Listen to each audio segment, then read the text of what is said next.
오늘도 어김없이 청소도구를 들고 좁은 고시원 복도를 쓸고 있습니다. 시간은 오후 4시, 창문으로 들어오는 빛이 희미하게 복도를 비추고 있었죠. 청소용 대걸레를 꼭 쥔 제 손은 예전과 달리 굵은 주름이 자리 잡고 몇 개의 반지 자국만 남아 있습니다. 한때는 30억짜리 공사도 제 손끝에서 움직였는데 지금은 7천원짜리 대걸레 하나 들고 고시원 복도를 닦고 있다니요. 세상 참 말도 안 되게 돌아가네. 중얼거리며 바닥을 훑는데 등 뒤에서 인기척이 느껴졌습니다. 누군가가 복도를 지나는 소리였죠. 고시원 사람들은 대부분 서로 마주치지 않으려 애쓰는 편이었어요. 옆방에 누가 사는지도 모른 채 지내는 게 이곳의 불문율이니까요. 하지만 오늘은 달랐습니다. 수고하시네요. 뒤돌아보니 60대로 보이는 여성분이 서 있었습니다. 곱게 빗어넘긴 백발의 소박한 옷차림, 그리고 주름진 손에는 봉지에 담긴 귤 몇 개가 들려 있었죠. 아, 예, 감사합니다. 어색하게 고개를 숙이자 그분은 봉지에서 귤 2개를 꺼내 제게 건넸어요. 날씨가 쌀쌀해졌으니 비타민이라도 챙겨 드세요. 저는 202호에 사는 이명자입니다. 순간 당황했습니다. 고시원에서 이렇게 먼저 말을 걸어오는 사람은 처음이었거든요. 게다가 이런 따뜻한 말투라니 예상치 못한 일이었습니다. 아, 저는 박정우라고 합니다. 이곳 청소, 그러니까 관리 일을 맡고 있습니다. 명자 씨는 부드럽게 미소 지었습니다. 알고 있어요. 매일 보이시던데 참 부지런하시더라고요. 앞으로 잘 부탁드립니다. 그렇게 말하고는 202호로 들어가 버렸습니다. 손에 든 귤을 바라보며 한동안 멍하니 서 있었어요. 귤 껍질을 까서 한 조각 입에 넣었더니 상큼한 맛이 입 안가득 퍼졌습니다. 오랜만에 느껴보는 상큼함이었죠. 그날 저녁 낡은 고시원 방으로 돌아와 침대에 누워 천장을 바라봤습니다. 58배 나이에 이렇게 끝나는 건가 하는 생각이 들었죠. 열심히 일하며 직원들 20명도 거느렸던 건설회사 소장에서 이제는 고시원 청소부로 전락했으니 말입니다. 그때 그 계약만 하지 않았더라면. 입술을 깨물며 뒤척였습니다. 10년 전 무리하게 확장하려던 그 욕심이 모든 걸 앗아갔죠. 회사는 부도났고 빚은 산더미처럼 쌓였습니다. 아내는 떠났고 아들은. 생각만 해도 가슴이 미어집니다. 이제 우리 가족 아닌 줄 아세요. 빚쟁이 실패자. 아들이 마지막으로 남긴 말이 귓가에 울립니다. 그 후로 연락이 완전히 끊겼죠. 모든 걸 잃고 홀로 남은 저는 겨우 이 고시원에서 청소부로 일하며 하루하루를 버티고 있습니다. 그런데 오늘 낯선 여인의 따뜻한 말 한마디와 귤 2개가 제 마음을 이상하게 흔들어 놓았어요. 고시원에 저런 따뜻한 사람이 있었나? 하는 생각에 잠시 제 처지를 잊을 수 있었거든요. 별거 아닌 일인데도 말이죠. 창문 너머로 희미한 달빛이 들어오는 것을 보며 오늘 하루를 마무리했습니다.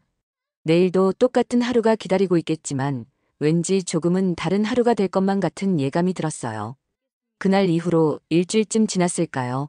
제 방문 앞에 일회용 도시락이 놓여 있는 걸 발견했습니다. 처음엔 누가 잘못 놓고 간 거라 생각했어요. 하지만 그 도시락은 다음 날에도 또 그 다음 날에도 계속해서 제 문 앞에 놓여 있었죠. 혹시 관리인 아저씨가 놓고 가시는 건가? 의아해하며 관리실에 들러 물어봤지만 관리인은 자기가 아니라고 했습니다. 그러면서 의미심장한 표정으로 덧붙였죠. 요즘 세상에 공짜 밥이 어딨어? 누군가 신경 써주는 거면 고마운 줄 알고 잘 먹어. 그 말을 듣고 방으로 돌아와 도시락을 열어봤습니다. 간단한 반찬들이었지만 정성이 담겨 있었어요. 계란말이, 시금치 나물, 멸치볶음, 그리고 따뜻한 밥. 오랜만에 제대로 된 한 끼를 앞에 두니 갑자기 목이 메어왔습니다. 대체 누구지? 그날부터 저는 매일 아침 문 앞에 놓인 도시락으로 하루를 시작했습니다. 허구한 날 라면과 컵밥으로 끼니를 때우던 제게는 정말 큰 위로가 되었죠. 하지만 누가 이렇게 도시락을 두고 가는지 정말 궁금했습니다. 일주일쯤 지났을까요? 새벽 5시경 화장실에 가려고 문을 열었는데 마침 누군가가 제 문 앞에 도시락을 놓고 있었어요. 그 사람은 다름 아닌 202호의 명자 씨였습니다. 아, 이런 들켜버렸네요. 명자 씨는 약간 당황한 듯 했지만 이내 부드러운 미소를 지었습니다. 왜 이러시는 거예요? 제가 뭐 특별한 사람도 아닌데. 제 질문에 명자 씨는 잠시 생각에 잠기더니 작은 목소리로 대답했어요. 사람은 밥이라도 잘 먹어야 산다고 생각해서요. 요양원에서 일하다 보면 많이 보거든요. 혼자 사시는 분들, 끼니를 제대로 못 챙겨 금방 쇠약해지시는 모습을. 그 말을 듣고 가슴 한편이 따뜻해졌습니다. 낯선 이웃을 그렇게 챙겨주는 사람이 아직 있다니 세상에 대한 믿음이 조금 살아나는 것 같았어요. 감사합니다. 정말 맛있게 먹고 있어요. 덕분에 아침을 건너뛰지 않게 됐네요. 명자 씨는 기쁜 듯 웃으며 고개를 끄덕였습니다. 저는 요양보호사로 일하고 있어요. 아침 6시에 출근해야 해서 새벽에 일어나 도시락을 만들고 나가거든요. 한 끼 더 준비하는 건 별일 아니니까 부담 갖지 마세요. 그 말을 끝으로 명자 씨는 자신의 방으로 돌아갔고 저는 한동안 그 자리에 서서 생각에 잠겼습니다. 낯선 사람을 위해 매일 도시락을 준비한다는 게 얼마나 번거로운 일인지 알고 있었거든요. 그런데도 명자 씨는 마치 당연한 일처럼 말했어요. 방으로 돌아와 그날의 도시락을 열어봤습니다. 갓 지은 밥 위에 볶음 김치와 계란 프라이, 그리고 작은 샐러드가 담겨 있었어요. 한 숟가락 입에 넣는 순간 눈물이 핑 돌았습니다. 얼마 만에 느껴보는 누군가의 정성인지, 모든 것을 잃고 나서야 이런 작은 배려가 얼마나 큰 위로가 되는지 깨달았습니다. 그날 이후로 저는 매일 아침 명자 씨의 도시락을 기다리게 되었어요. 그리고 저도 뭔가 보답을 해야겠다고 생각했습니다. 그래서 고시원 청소를 할 때 202호 앞은 특히 더 깨끗이 닦았죠. 비록 작은 일이지만 제가 할 수 있는 최선의 감사 표현이었습니다. 한동안 그렇게 지내다 보니 마음속에 쌓여있던 무너진 자존감이 조금씩 회복되는 느낌이었어요. 누군가가 나를 챙겨준다는 것, 그것만으로도 제 삶은 조금씩 달라지고 있었습니다. 마치 오랜 겨울이 지나고 봄이 오는 듯한 그런 느낌이었죠. 나 같은 사람도 아직 희망이 있을까? 그날 밤 천장을 바라보며 오랜만에 내일이 기다려지는 마음으로 잠이 들었습니다. 도시락 사건 이후 저와 명자 씨 사이에는 묘한 연결고리가 생겼습니다. 아침마다 도시락과 함께 간단한 메모를 주고받기 시작했죠. 오늘은 비가 오니 우산 챙기세요. 감기 조심하세요와 같은 소소한 내용이었지만 그 작은 교류가 제 일상에 활력을 불어넣었어요.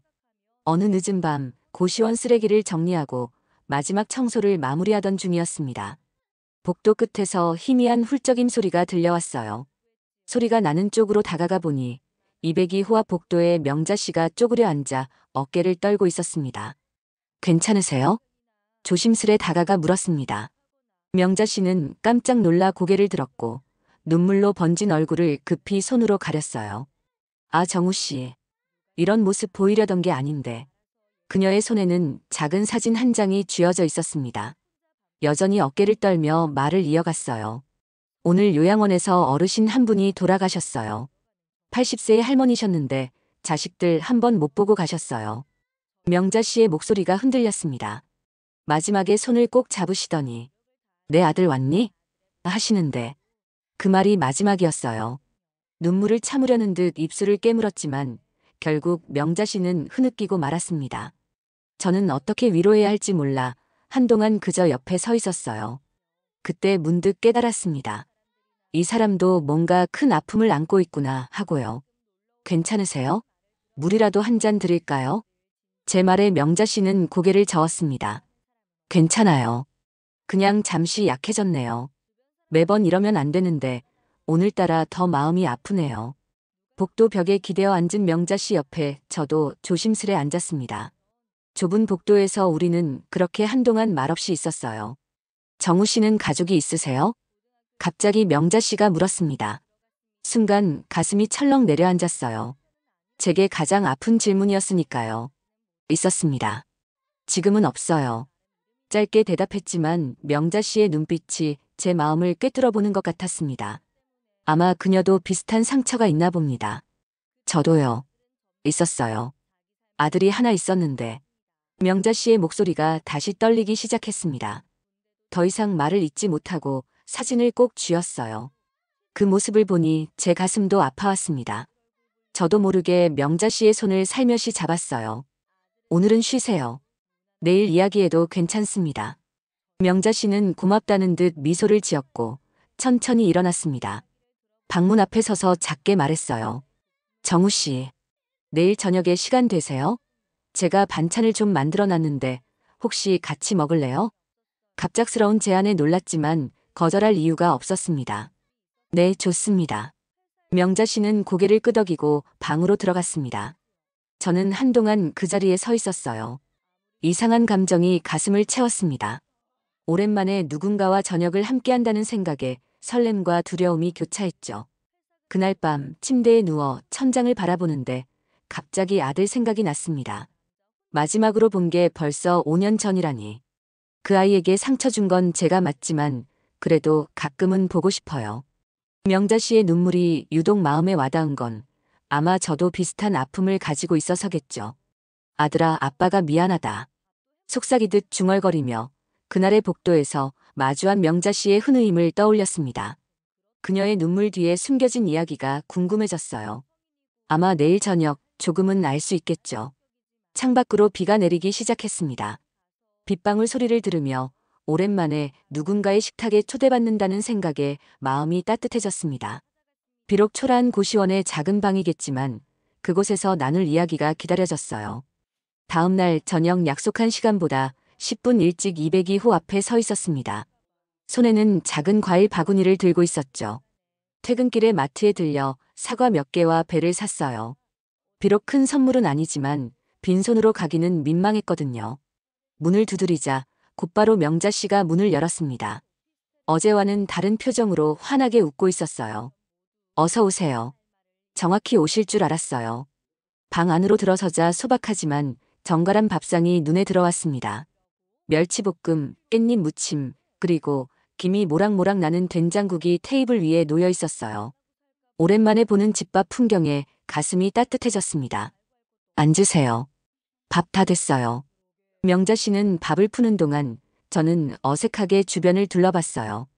좁은 고시원 방이었지만 깔끔하게 정리되어 있었습니다. 벽에는 작은 액자 몇 개가 걸려 있었고 창가에는 작은 화분이 놓여 있었죠. 사실 오랜만에 누구를 초대해서 밥을 같이 먹네요. 솜씨가 줄었을지도 모르겠어요. 명자 씨가 밥과 국을 내려놓으며 말했습니다. 제게 수저를 건네주는 그녀의 손이 살짝 떨리는 것이 보였어요. 저도 긴장되는 건 마찬가지였습니다. 잘 먹겠습니다. 첫 숟가락을 입에 넣는 순간 오랫동안 잊고 있던 맛이 입안 가득 퍼졌습니다. 된장국의 구수한 향과 간이 딱 맞는 반찬들. 어머니의 손맛이 생각났어요. 정말 맛있네요. 이런 집밥은 정말 오래간만입니다. 솔직한 제 말에 명자 씨의 얼굴에 미소가 번졌습니다. 다행이네요. 제가 요리하는 걸 좋아해서 혼자 살지만 항상 제대로 해먹거든요. 요양보호사 일 끝나고 밤에는 반찬 배달 일도 조금씩 하고 있어요. 그 말을 듣고 문득 궁금해졌습니다. 그렇군요. 항상 이렇게 부지런하게 사시는 거예요? 명자 씨는 잠시 생각에 잠기더니 천천히 말을 이어갔습니다. 사람은 바쁘게 살아야 잡생각이 안 들어요. 가만히 있으면 쓸데없는 생각만 늘어나거든요. 그 말이 제 가슴을 찔렀습니다. 저도 일을 하지 않는 시간이면 과거의 후회와 그리움으로 괴로웠거든요. 밥을 먹는 동안 우리는 조금씩 서로에 대해 이야기했습니다. 처음에는 날씨 같은 일상적인 이야기로 시작했지만 점점 깊은 대화로 이어졌죠. 저는 원래 회사 다녔습니다. 직원도 많았고요. 용기를 내어 먼저 제 과거를 꺼냈습니다. 명자 씨는 고개를 끄덕이며 경청했어요. 건설회사 소장이었어요. 한창 때는 30억짜리 공사도 맡았죠. 그런데 한 번의 잘못된 판단으로 모든 걸 잃었습니다. 목이 메어 말을 잇기 어려웠습니다. 명자 씨는 조용히 제 이야기를 들어주었어요. 저도요. 잠시 후 명자 씨가 말했습니다.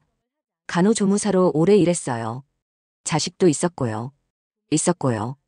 그 말이 제 가슴을 찔렀습니다. 과거형으로 표현한 것을 보니 뭔가 있었겠구나 싶었죠. 제 아들은 저를 빚쟁이, 실패자라고 부르더군요. 마지막엔 이제 우리 가족 아닌 줄 알라며 연락을 끊었습니다. 힘겹게 말을 이어갔어요. 이런 이야기를 누군가에게 하는 건 처음이었습니다. 명자 씨의 눈에 슬픔이 스쳐 지나갔어요. 사람 일은 어떻게 될지 모르는 거네요. 저도 아들이 23살의 공장에서 일하다 사고로 세상을 떠났어요. 명자 씨의 목소리가 떨렸습니다. 그제서야 어제 그녀가 왜 그렇게 울었는지 이해할 수 있었습니다. 혼자 키운 아들이었는데 가끔은 그 아이 생각에 밤잠을 설쳐요. 순간 침묵이 흘렀습니다. 서로의 상처에 공감하며 우리는 말없이 밥을 먹었어요. 그런데 이상하게도 무거운 분위기가 아니었습니다. 오히려 서로의 아픔을 나누니 마음이 편안해졌어요. 식사를 마치고 명자 씨가 준비한 과일을 먹으며 우리는 점점 더 많은 이야기를 나눴습니다. 청춘 시절의 추억, 좋아하는 음식, 그리고 앞으로의 소박한 꿈들까지. 어느새 웃음소리가 방 안을 채웠습니다. 이렇게 누군가와 웃으며 밥을 먹는 건 정말 오랜만이네요. 제 말에 명자 씨도 고개를 끄덕였습니다. 저도요. 살다 보면 이런 소소한 것들이 얼마나 소중한지 깨닫게 되네요. 창밖으로 보이는 밤하늘을 바라보며 우리는 잠시 생각에 잠겼습니다. 별로 대단한 일은 없었지만 오랜만에 누군가와 진심을 나누는 시간이었어요. 그날 저녁 처음으로 고시원에서 웃으며 밥을 먹었습니다. 방으로 돌아오는 길 가슴 한편이 따뜻해지는 느낌이었습니다. 아직 내일이 어떻게 될지, 앞으로의 삶이 어떻게 펼쳐질지는 모르겠지만 오늘 하루만큼은 작은 위로를 받은 기분이었어요. 그날 저녁 식사 이후로 명자 씨와 저는 자연스럽게 가까워졌습니다. 가끔 저녁을 함께 먹거나 휴일에는 근처 공원을 산책하기도 했어요. 서로의 상처를 나누고 공감하는 사이가 되니 고시원 생활도 한결 덜 외롭게 느껴졌습니다. 어느 날 아침 고시원 출입구 쪽 쓰레기장을 청소하던 중이었어요. 큰 비닐봉지들 사이에서 종이 상자 하나가 눈에 띄었습니다. 뭔가 버리다 만 듯한 모습이었죠. 상자를 들어보니 꽤 무거웠습니다. 호기심에 상자를 열어봤어요. 이건 상자 안에는 낡은 책과 옷까지 그리고 작은 액자들이 담겨 있었습니다. 누군가의 소중한 물건들이 버려진 것 같았어요. 그중 한 액자가 제 시선을 사로잡았습니다. 깨진 유리 뒤로 보이는 사진 속에는 명자 씨와 젊은 청년이 환하게 웃고 있었어요. 이 사진은 액자를 뒤집어 보니 뒷면에 작은 글씨로 메모가 적혀 있었습니다. 어머니 사랑해요. 열심히 일하고 올게요. 순간 가슴이 철렁 내려앉았습니다. 이건 분명 명자 씨의 아들 사진이겠죠. 그런데 왜 이런 소중한 물건이 쓰레기통에 버려져 있는 걸까요? 상자를 다시 살펴보니 202호라고 적힌 메모가 붙어 있었습니다. 이건 명자 씨 물건인데 잠시 망설였지만 상자를 들고 202호로 향했습니다. 문을 두드리니 잠시 후 명자 씨가 문을 열었어요. 제 손에 든 상자를 보자마자 그녀의 얼굴이 창백해졌습니다. 그건 어디서 찾으셨어요? 떨리는 목소리로 물었습니다. 쓰레기장에 버려져 있었어요. 혹시 실수로 버리신 건가 해서. 말을 마치기도 전에 명자 씨는 상자를 급히 받아들었습니다. 그런데 그 과정에서 액자가 바닥에 떨어졌고 이미 깨진 유리가 더 산산조각 났어요. 아! 명자 씨의 얼굴에서 모든 혈색이 사라졌습니다. 천천히 무릎을 꿇고 깨진 액자를 집어들었어요.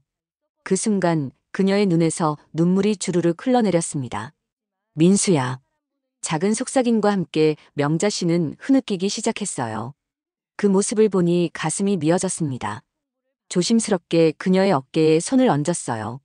괜찮으세요? 명자 씨는 한동안 말없이 울었습니다. 그러다 깨진 액자를 가슴에 안고 천천히 일어났어요. 들어오세요. 차라도 한 잔 마셔요. 방 안으로 들어가 자리에 앉았습니다. 명자 씨는 떨리는 손으로 차를 준비하며 말을 이어갔어요. 어제 제가 정리를 하다가 이 상자를 내놓았는데 버리려던 게 아니었어요. 잠시 복도에 두었다가 돌아왔더니 없어졌더라고요. 아마 누가 쓰레기로 착각한 모양이에요. 차를 내려놓고 깨진 액자를 조심스레 닦으며 말했습니다. 이건 제 아들 민수예요. 23살 때 찍은 사진이에요. 명자 씨의 눈에 다시 눈물이 고였습니다. 하나밖에 없는 자식이었는데 말을 잇지 못하고 명자 씨는 크게 흐느꼈어요. 저는 그저 옆에 앉아 그녀의 손을 잡아줄 수밖에 없었습니다. 한참을 울고 난 후 명자 씨는 깊은 한숨을 내쉬었어요. 사진을 가만히 쓰다듬으며 명자 씨가 말을 이어갔습니다. 사실 이 사진 외에는 민수를 기억할 만한 게 별로 없어요. 그의 아버지는 민수가 5살 때 집을 나갔거든요. 그 후로 저 혼자 키웠어요. 그 말을 듣는 순간 명자 씨의 아픔이 고스란히 전해져 왔습니다. 홀로 아들을 키우다 잃은 슬픔. 그 마음이 얼마나 아플지 상상도 할 수 없었어요. 명자 씨, 정말 힘드셨겠네요. 진심을 담아 말했습니다. 명자 씨는 미소를 지으려 애쓰며 고개를 끄덕였어요. 다들 자기 인생에 무게가 있는 법이죠. 정우 씨도 그렇잖아요. 침묵이 흘렀습니다. 창밖으로 흐르는 구름을 바라보며 우리는 각자의 상실감에 잠겼어요. 그러다 문득 깨달았습니다. 이제 저는 명자 씨를 단순한 이웃 이상으로 보게 됐다는 것을요. 그녀의 아픔과 상처를 알게 된 지금, 저는 더 이상 그냥 지나칠 수 없는 사이가 되었습니다. 그날 이후, 저는 명자 씨의 방문 앞에 작은 화분을 놓아두었습니다. 새 액자를 살 형편은 안 됐지만, 적어도 그녀에게 작은 위로라도 될 수 있기를 바랐어요. 명자 씨는 아무 말도 하지 않았지만 다음 날 아침 도시락에는 평소보다 더 정성스러운 반찬이 담겨 있었습니다. 명자 씨와 저는 자연스레 서로의 일상을 공유하는 사이가 되었어요. 가끔은 함께 시장에 가서 장을 보기도 하고 주말엔 동네 공원에서 산책을 하기도 했죠. 서로의 아픔을 알게 된 후 우리 사이에는 묘한 동질감이 생겼습니다. 그날은 유독 바람이 세게 불던 날이었어요. 일기예보에서는 밤부터 태풍이 온다고 했습니다. 창문 밖으로 나무들이 거세게 흔들리는 모습이 보였어요. 퇴근 후 방에 돌아와 라면을 끓여 먹으며 창밖을 바라보고 있었죠. 이런 날엔 참 외롭네. 중얼거리며 라면, 국물을 들이켰습니다. 갑자기 문 두드리는 소리가 들려왔어요. 시계를 보니 밤 9시가 조금 넘은 시간이었습니다. 이 시간에 누구지? 의아해하며 문을 열었습니다. 문 앞에는 명자 씨가 서 있었어요. 양손에는 맥주 2캔을 들고 있었습니다. 바람이 너무 세서 혹시 불편하실까 싶어서요. 멋쩍게 웃는 명자 씨의 모습이 어쩐지 새롭게 보였습니다. 평소의 단정한 모습과 달리 가볍게 걸친 티셔츠와 면바지 차림이었어요. 머리는 헝클어져 있었고 약간은 지친 표정이었죠. 들어오세요. 당황해서 방 안을 둘러봤습니다. 좁은 고시원 방이 갑자기 부끄러워졌어요. 라면, 그릇과 옷가지들이 어지럽게 놓여 있었거든요. 죄송해요. 방이 좀 지저분해서. 명자 씨는 고개를 저었습니다. 괜찮아요. 그냥 맥주 한 캔 같이 먹고 싶어서요. 좁은 테이블을 급히 정리하고 명자 씨를 앉혔습니다. 맥주 캔을 따며 그녀가 말했어요. 오늘 요양원에서 할머니 한 분이 퇴원하셨어요. 3년 동안 돌봐드렸는데 마지막에 제 손을 꼭 잡으시더라고요. 맥주를 한 모금 마시고 이어 말했습니다. 그러면서 하신 말씀이 이제 내 딸도 내 나이쯤 됐겠구나 하시는 거예요. 그 말을 듣는데 갑자기 가슴이 미어지더라고요. 명자 씨의 눈에 다시 눈물이 고였습니다. 하지만 이번엔 곧바로 닦아내고 억지로 웃었어요. 이런 날이면 생각나는 사람들이 있잖아요. 그래서 혼자 있기 싫어서 왔어요. 솔직한 그 말에 가슴이 따뜻해졌습니다. 저도 맥주를 한 모금 마시고 대답했어요. 사실 저도 그랬어요. 이런 날이면 예전 생각이 많이 나거든요. 창밖으로 점점 거세지는 비바람 소리가 들렸습니다. 좁은 고시원 방에서 우리는 맥주를 마시며 서로의 이야기를 나눴어요. 회사 다니던 시절 이야기, 젊은 날의 추억들, 그리고 해보고 싶었던 것들까지. 정우 씨는 지금이라도 다시 시작해볼 생각 없으세요? 명자 씨의 질문에 잠시 생각에 잠겼습니다. 솔직히 자신이 없어요. 모든 걸 잃고 나니 다시 시작할 용기가 안 나더라고요. 명자 씨는 고개를 끄덕였습니다. 저도 그랬어요. 민수가 떠나고 나서 한참을 그렇게 살았어요. 그냥 하루하루 버티는 식으로요. 그런데 어떻게 다시 일어나셨어요? 궁금해서 물었습니다. 명자 씨는 미소를 지었어요. 어느 날 문득 깨달았어요. 내가 이렇게 무너져 있으면 하늘에서 민수가 얼마나 걱정할까 하고요. 그래서 조금씩 다시 시작했어요. 작은 일부터요. 그 말이 저를 깊이 생각하게 했습니다. 저도 이제 다시 일어날 때가 된 걸까요?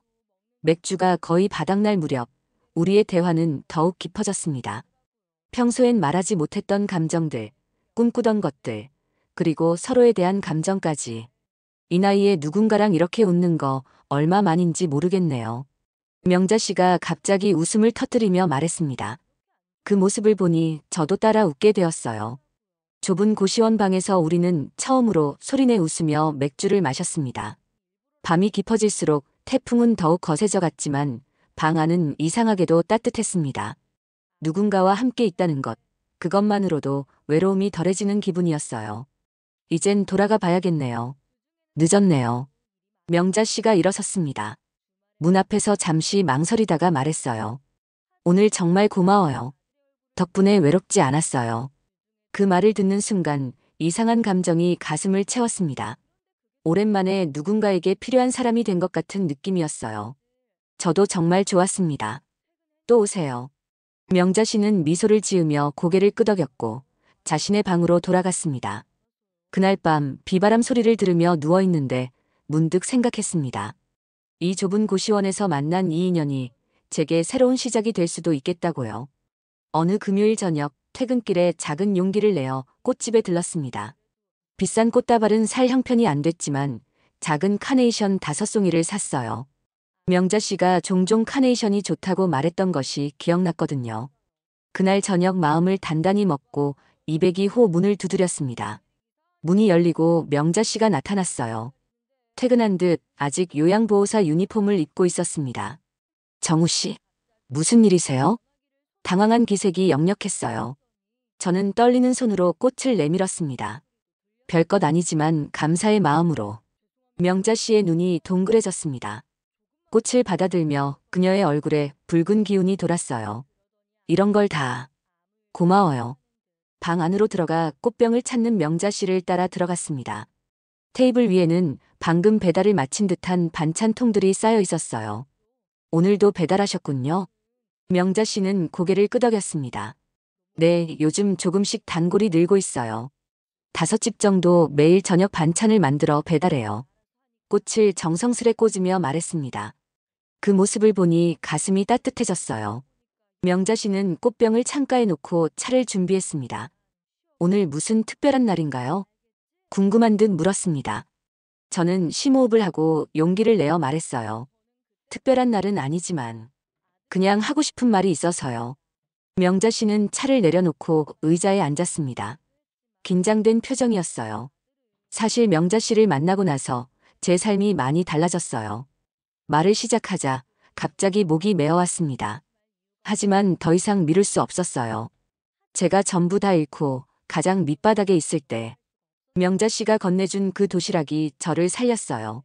사람 취급도 받지 못하던 제게 인간다움을 느끼게 해주셨거든요. 명자 씨의 눈에 눈물이 고였습니다. 떨리는 목소리로 이어 말했어요. 나도 그대 없었으면 아마 마음이 많이 힘들었을 겁니다. 이렇게 다시 누군가를 생각하고 기다리고 챙겨주는 일이 있을 거라고는 생각도 못했어요. 명자 씨는 손수건으로 눈가를 닦으며 고개를 숙였습니다. 잠시 침묵이 흐르고 그녀가 천천히 말을 이었어요. 사실 나도 그랬어요. 민수가 떠나고 나서 이유 없이 살았어요. 그냥 습관처럼요. 그런데 정우 씨를 보면서 다시 누군가를 챙기고 싶다는 마음이 들었어요.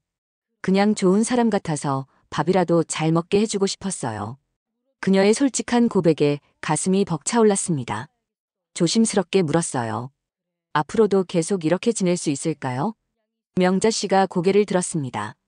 그녀의 눈에는 조심스러운 기대감이 어려 있었어요. 어떻게요? 제 심장이 빠르게 뛰었습니다. 이제 더 이상 물러설 곳이 없었어요. 함께 살아볼까요?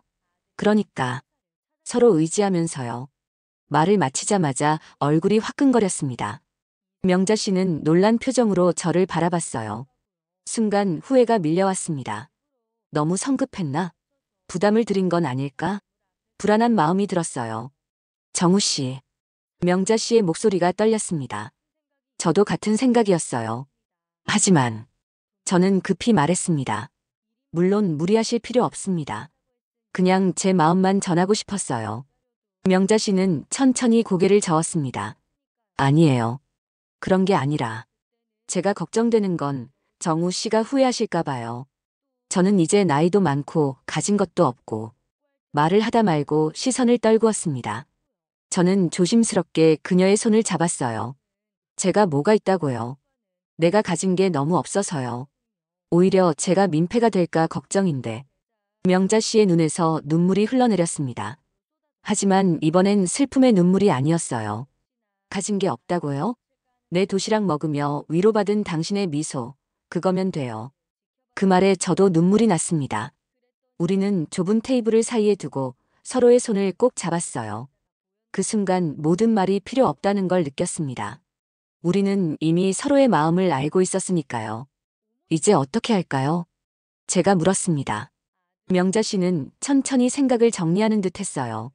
천천히 시작해보는 건 어떨까요? 우선 방 하나를 같이 구해볼까요? 고시원보다는 조금 더 넓은 곳으로요. 현실적인 제안이었습니다. 저는 기쁘게 고개를 끄덕였어요. 네, 좋습니다. 제가 지금보다 조금 더 일을 해서 돈을 모아볼게요. 명자 씨는 처음으로 환하게 웃었습니다. 그 웃음이 얼마나 아름다웠는지 모릅니다. 저도 반찬 배달을 좀 더 늘려볼게요. 함께라면 조금은 더 나아질 수 있을 거예요. 창밖으로 별이 빛나는 밤하늘이 보였습니다. 우리는 조용히 차를 마시며 앞으로의 계획을 이야기했어요. 비록 화려하거나 대단한 계획은 아니었지만 서로에게 의지하며 살아갈 작은 희망이 생겼다는 것만으로도 충분했습니다. 그날 밤 오랜만에 편안한 마음으로 잠에 들었습니다. 내일이 기다려지는 설렘으로 말이죠. 그로부터 반년이 흘렀습니다. 우리는 고시원을 나와 작은 원룸으로 이사했어요. 비록 좁은 공간이지만 둘이 함께하는 작은 보금자리였습니다. 명자 씨의 손길이 닿은 곳마다 따뜻함이 피어났고 제가 있는 곳에는 든든함이 자리 잡았죠. 정우 씨, 이것 좀 봐요. 어느 날 아침 명자 씨가 신문을 들고 왔습니다. 동네 시장 근처에 작은 가게가 나온다는 광고였어요. 월세도 그리 비싸지 않았고 위치도 괜찮았습니다. 여기에 반찬 가게를 내면 어떨까요? 지금도 주문이 늘고 있는데 가게가 있으면 더 많은 손님을 받을 수 있을 것 같아요. 명자 씨의 눈은 기대감으로 반짝였습니다. 처음엔 걱정이 앞섰어요. 가게를 열려면 초기 비용도 필요하고 실패할 위험도 있으니까요. 하지만 명자 씨의 열정적인 모습을 보니 저도 용기가 생겼습니다. 해봅시다. 저도 도울게요. 그렇게 우리의 작은 도전이 시작되었습니다. 명자 씨가 모아둔 아들의 보상금과 제가 모은 얼마 안 되는 돈으로 작은 반찬 가게를 차렸어요. 명자네 밥상이라는 이름의 소박한 가게였죠. 처음엔 정말 힘들었습니다.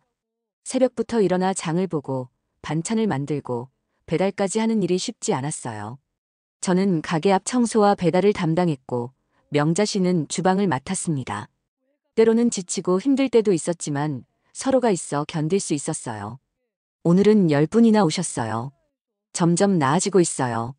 가게를 연 지 한 달쯤 되던 날 명자 씨가 기쁜 표정으로 말했습니다. 손님들이 하나둘 늘어가는 것을 보며 우리는 조금씩 희망을 키워갔어요. 특히 명자 씨의 된장찌개와 멸치볶음은 동네에서 소문이 나기 시작했습니다. 명자 씨, 이제 우리 잘 될 것 같아요.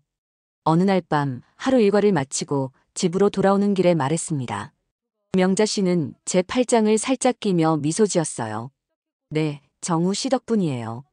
그렇게 말하는 명자 씨의 얼굴은 예전보다 훨씬 생기가 돌았습니다. 더 이상 슬픔에 잠긴 표정이 아니었어요. 저도 달라졌습니다. 이제는 아침에 일어나면 기대감이 생겼고 밤에 잠들 때는 감사함으로 가득 찼어요. 법적인 결혼은 하지 않았지만 우리는 서로를 의지하며 살아가는 동반자가 되었습니다. 어느 순간부터 명자 씨는 저를 여보라고 불렀고 저도 자연스레 그녀를 자기라고 부르게 되었어요. 여보, 오늘 동태찌개 좀 더 담아줄게요. 어제 너무 맛있다고 하셨잖아요. 출근길에 명자 씨가 도시락을 건네며 말했습니다. 그 말 한마디에 하루 종일 힘이 났어요. 누군가 나를 걱정해주고 챙겨준다는 것이 이렇게 큰 행복일 줄 몰랐습니다. 가게가 안정되자 우리는 조금 더 넓은 집으로 이사했습니다. 작은 투룸이었지만 우리에겐 충분했어요. 거실 한쪽에는 민수의 사진을 정성스레 모셨고 제 아들의 사진도 함께 놓았습니다. 비록 떨어져 있지만 언젠가는 용서와 화해의 시간이 오리라 믿으면서요. 정우 씨. 어느 일요일 오후 명자 씨가 조용히 불렀습니다. 네. 행복해요? 그 질문에 잠시 생각했습니다. 그리고 확신을 담아 대답했어요. 네, 정말 행복합니다. 명자 씨와 함께라서요. 명자 씨의 눈에 눈물이 고였습니다. 그런데 이번엔 슬픔의 눈물이 아니었어요. 나도 정말 행복해요. 모든 걸 잃고 나서 다시 이렇게 행복할 수 있을 줄 몰랐어요. 손을 꼭 잡으며 대답했습니다. 우리 아직 늦지 않았어요. 이제부터 시작이니까요. 가게가 문을 연 지 1년이 되던 날, 특별한 일이 있었습니다. 단골 손님 한 분이 가게에 들어오시더니 저와 명자 씨를 보고 물으셨어요. 두 분은 어떤 사이신가요? 보기 좋네요. 명자 씨는 잠시 망설이다가 환하게 웃으며 대답했습니다. 저 총각이요? 제 남편이에요. 저 인생의 마지막 선물 같은 사람이에요. 그 말을 듣는 순간 가슴이 벅차올랐습니다. 고맙다는 말도 못하고 그저 등을 돌려 주방으로 들어갔어요. 눈물이 날 것 같았거든요. 저녁에 가게 문을 닫고 집으로 돌아가는 길 명자 씨와 나란히 걸으며 생각했습니다. 모든 걸 잃었다고 생각했을 때 인생은 다시 시작됐습니다.